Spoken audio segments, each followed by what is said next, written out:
பெருசா ஒன்றுமே சேர்க்காம புள்ளைகளுக்கு இந்த மாதிரி ஸ்நாக்ஸ் செஞ்சு கொடுத்தீங்கன்னா ஆரோக்கியமாகவும் மிக்கும் டேஸ்ட்டும் அள்ளும். எப்படி செய்கிறேன்னு பார்ப்போம்.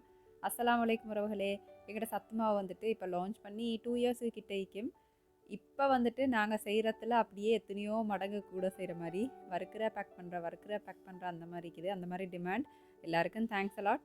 ஏன்டா அந்தளவு எங்களோட சத்து மாவோட டேஸ்ட் வந்துட்டு எல்லாருக்கும் பிடிச்சிக்குது அப்படின்றது எனக்கு சந்தோஷம். இன்றைக்கு வந்துட்டு இதை வச்சு ஒரு ரொட்டி களி செய்வோம் அப்படின்னு பார்த்தோம். இது வந்துட்டு எங்களோட ஏரியா ஸ்பெஷல். இதுக்கு எங்களோட சத்து மாவு, அதுக்கப்புறம் கொஞ்சம் அரிசி மாவு நான் எங்களோட இடியாப்பமாக சேர்த்திக்கிறேன். இடியாப்பமாக கூட எங்கள்கிட்ட இந்த ஆர்டர் பண்ணி எடுக்கலாம். சாடவா உப்பு சேர்த்துட்டு சுடு தண்ணியில் இப்படி நல்லா கிளறி ரொட்டி மாதிரி சுட்டு எடுத்துடணும். 2 பக்கமும் நல்லா இப்படி வேகிறதுக்கு.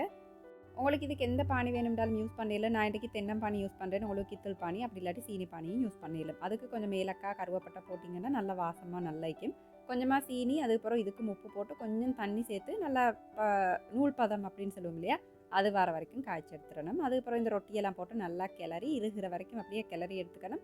மேலால் எங்கிற சத்து மாவு கொஞ்சம் சேர்த்துக்கோங்க. அப்போ அந்த ஆனமெல்லாம் நல்லா இறுகி இந்த மாதிரி கன்சிஸ்டன்சி வரும். வேறு லெவல் டேஸ்ட் ஆகிக்கும்.